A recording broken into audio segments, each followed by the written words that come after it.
Hey, what's up? Um, Trying out my first video here. I'm gonna be going over some MMA picks for tonight's card. Today is Saturday, July 18th, 2026. Tonight will be UFC Fight Night, Oklahoma City. It's Rickus Du Plessis versus Kamaru Usman. Um, and I'm just gonna give you my picks. Not gonna say they're the best. Don't follow my advice for gambling because I can't tell you how much money I've lost on these fights. Um, but to start with the first fight. We got Anna Melisano versus Dione Barboza. I have never seen Melisano fight. I've never heard of her. I'm not very familiar with the women's flyweight division, just because it's not the most talented, or well, there's just a really talented individual at the top that's very hard to take down. But Dione Barboza, I've seen her fight. Uh, I think at least two times. I think one by finish. Um, they were pretty incredible performances, but I also do feel like they keep putting her against like poor matchups, like not like in her way, like they're poor for her opponent. Like she has the advantage. Um, yeah, I'm gonna go Dione Barboza. Um, I've seen her finish fights, but I think she's more of a decision fighter. She likes to take people to the ground, kind of grind on them, punch them, maybe try to go for submissions, but she usually just ends up on top and kind of uses her position to create strikes. Um, yeah, I'm gonna go Dione Barboza by unanimous 30-27 decision. Oh, all right. Next, we got RJ Harris versus Alvin Hines. So RJ Harris here. It is his second fight in the UFC here. It seems like his last fight was his debut for RJ Harris here.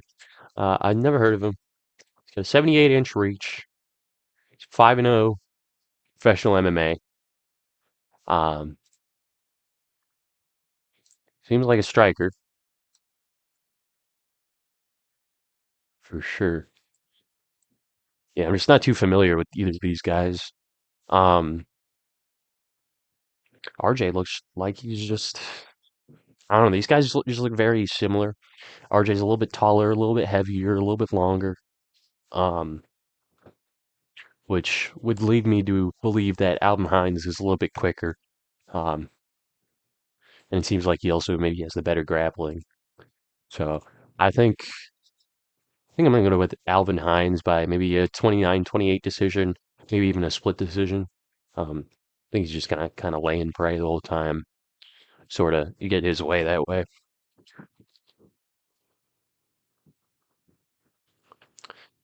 All right. Next up, we got Alden Correa. Um, he is, from what I remember, a trading partner of current flyweight champion Joshua Van. And I remember watching his last fight, and I believe he won by finish, if I'm 100% correct. But I'm usually not 100% correct. Um, yeah, if you can click on Alden Correa here, you can see that his last fight, he won by unanimous decision against Luis Gurriel. That's who it is. So he's on the up and coming. He's going to be fighting Stuart Nickel here, which, I mean, I've never seen this guy fight, if I'm being 100% honest, but it seems like he's lost. He's on a three-fight losing streak, so that's kind of a layup for Correa here. So I'm going to go Correa. There's a reason why he's a minus 1100 favorite, and it's just because it's an absolute layup. Stuart Nickel's just going to get chinned. Um, Next on the card, we got Ezra Elliott versus Damian Anderson. Damian Anderson, never seen this guy. Seems like these are both debuting fighters. Um, Ezra Elliott, 7-0 in the featherweight division. Um, 5 wins by submission, 7 first round finishes. Seems like a dangerous guy on the ground. Then we got Damian Anderson here. Oh,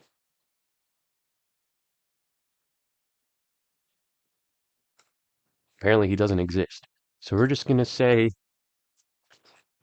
that Mr. Elliott here is gonna win apparently, because there's no goddamn information on Mr. Anderson here. We then got Levi Rodriguez Jr. versus Felipe Franco. So on the left, we got a debuting fighter in Levi Rodriguez Jr. This is at 205, so it's pretty interesting. Two uh, up-and-coming fighters at 205. Seems like he's 10 and Felipe Franco here's 10 and 1. Lost to Mario Pinto. Okay, Mario Pinto's a beast. Okay, let's see here. I didn't actually quite catch the Mario Pinto round 3 unanimous decision. So he wasn't finished. Levi Rodriguez Jr. It's an interesting build. Striking accuracy, 79 strikes, 79% striking defense, 10% takedown defense. 5 wins by TKO, 3 first round finish. Okay, so this guy's got knockout power. In that case, I'm gonna go with Levi Rodriguez Jr. I think he's gonna slime him at fucking Cole.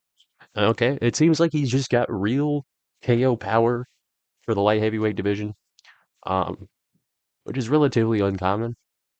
There's been fighters like Alex Pereira, Jan Blachowicz, other fighters that have real heavy hands, light heavyweight, but yeah, I think I'm gonna go Levi Rodriguez Jr. by maybe second round KO. All right, next we got John Paul Bosniani versus Siakwan Ho. Yeah. Um, John Paul Bosniani is in his second UFC fight here. Um, all around good fighter, but I mean, I feel like he just does not have many advantages here. Ko's got the experience advantage. He's been in the UFC a little bit longer.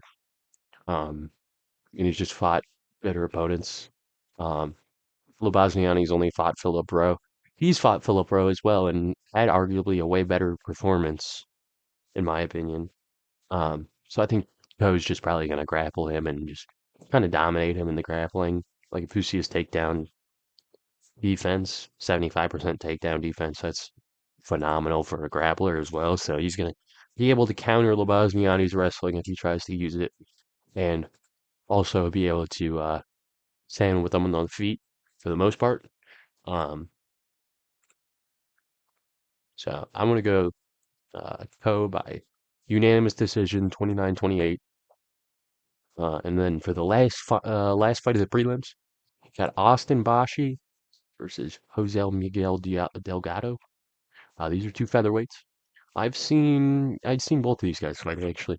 I recall Bashi being a fantastic grappler, and I recall watching Jose Miguel Delgado fight Nathaniel Wood here, which he definitely should have won that fight. It was an absolute bullshit decision, in my opinion. Um, I think Nathaniel Wood definitely did not win that fight. He had his ass beat, dropped multiple times. And then his last fight, he was able to take Andre Fili to a decision, which I think at this point in your career, if you're a young featherweight KO power, you kind of got to finish someone like Andre Fili, because that's a guy that's a guy who's on his way out, to say the least. So it's looking like Bashi really isn't gonna win this fight, if I'm being honest. Um, if he can take Delgado down and kind of break him, I can see why he would be able to win this fight, but I have a feeling Delgado is just gonna pick him apart from range, throw those low kicks, maybe throw some spinning attacks, catch him with something, catch him with a few things, just kind of put on the pressure. And if he doesn't finish him, then it will be a decision. Because I think Delgado is a very special fighter, and I thought he was definitely robbed in that Nathaniel Wood fight, and I think he'll show um, exactly what skills he has, honestly. Uh, all right. So first fight of the main card. I'm probably gonna hit this one wrong if I'm being honest, because this is gonna be a banger. Watch out for this one tonight, okay? We got featherweight. Tommy McMillan versus Ilya Taporia Jr. All right. Alberto Montes. Tommy McMillan. You might have heard about him. He had a win on Dana White's Contender Series. Great fight, great finish. Um, and most importantly, he's friends with Sean O'Malley. That's what a lot of people know him for. Is that he's good buddies with Sean O'Malley. Um, his debut, he fought Zashini. I don't even know who this guy was, even when he was fighting him. When I watched his fight live, but I admit the finish was quite impressive. He showed off a lot of striking skills, a lot of takedown defense, a lot of great skills. That being said, Alberto Montes, this dude is a fucking killer. All right, his only win in the UFC is Ricky Tercios. He submitted him in the second round, but not a lot of people are able to beat Ricky Tercio like that. Guys like Raul Rosas Jr., he had a tough time with Ricky Tercio. So Alberto Montes here, he's no fool on the ground, and I'd imagine if he gets Tommy McMillan down, it's not gonna take ground and pound to submit him. He's gonna be able to submit him when they're dry. He's gonna be able to submit him when they're wet. He's gonna be able to submit him in most cases if they're on the ground and he's in a dominant position. Now, in terms of range, Tommy McMillan's got him like up to here. He's got 5 inches of reach on him, and he's got looks like 5 inches in height. So he's got 5 inches on the arms and the legs. So he's going to be able to pick at him from range. As long as he doesn't throw any body kicks that get caught, he should not be taken down, I don't think. So, this is going to be a classic grappler versus striker. Grappler trying to find the way in, trying to find those, trying to make the fight dirty. And then the striker is just really going to be just kind of relaxed, kickboxing, trying to defend those takedowns, try not to throw those body kicks that'll get caught. I'm going to go Tommy McMillan in this fight. I'm gonna go unanimous decision. I think he's gonna survive the grappling. Um, and I think he's just gonna put on volume striking and show he's one of the next up here. Oh my God, excuse me. You got Tabitha Ricci versus Fatima Klein next. If I'm being honest, I don't know. I like Tabitha Ricci. I think she's a great fighter. She's got great kickboxing, great jiu-jitsu. Fatima Klein, I can't say I've ever seen her fight. 4 wins by knockout, though. In the women's divisions just kind of shows how good she is, though. Um, 2 KOs in the past 2 years. Last fight was against Angela Hill, whom she beat in a unanimous decision. I did not watch that fight, so I can't tell you if it was a robbery or not. But I think just because of the size difference, I mean, Ricci she's the right size for the weight class. I think Klein is a flyweight cutting weight down to get to her weight class. I think Klein's just going to win it just because she's much bigger than Ricci. Ricci's very fast. She could definitely catch Klein with like fast 1-3 down the pipe. But I don't think she's necessarily got the power at this weight class to put out someone like Klein. So I think I'm gonna go for Team Klein. I'm gonna go unanimous decision. That's not the fight I want. Chase Hooper versus Mitch Ramirez. Chase Hooper has been on a generational loss streak. All right. KO'd by Lance Gibson Jr. in the first round. KO'd by Alexander Hernandez in the first round. KO'd by Lance Gibson Jr., whose only loss is to Bobby King Green. We're getting knocked out in 2 minutes and 50 seconds by Lance Gibson Jr. I think Mitch Ramirez might be able to put some stuff on you. He's got 5 wins by knockout, 6 first-round finishes. Um, Seems like he lost his last fight, but that was to Mike Davis. Mike Davis is an absolute dog. Um, okay, so it seems like he's just been getting finished. Has he ever gotten a finish in the UFC? Oh man, this is gonna be a stinker fight. Um, Man, I don't even. I think I'm gonna go with Chase Hooper then. I don't, Chase Hooper by unanimous decision, laying on him the whole time. All right. Now the fight everybody actually wants to see. We got Jared Cannonier versus Christian Leroy Duncan. Two of the most entertaining middleweights in the entire division.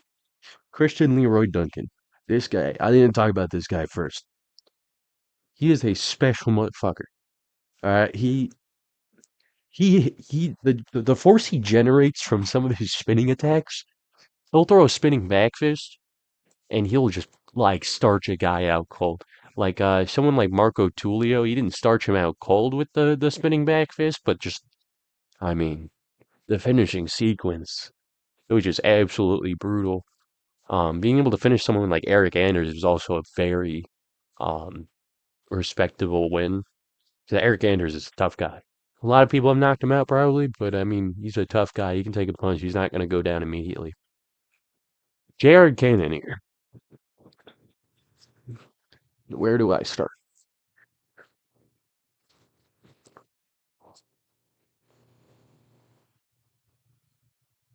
Okay, so MMA math.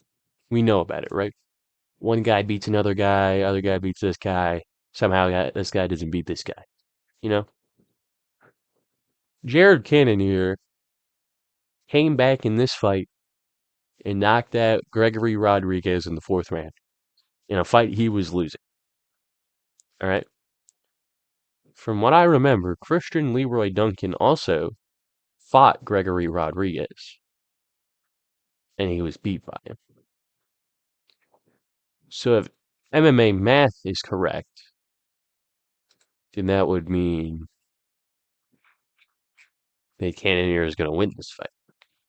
That being said, MMA math is never correct, if I'm being 100% honest. And Jared Cannonier is getting pretty fucking old. I think he's 41 now.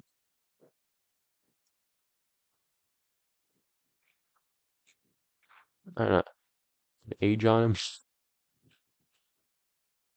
I don't know. It's old. It's old. He's like 41, okay?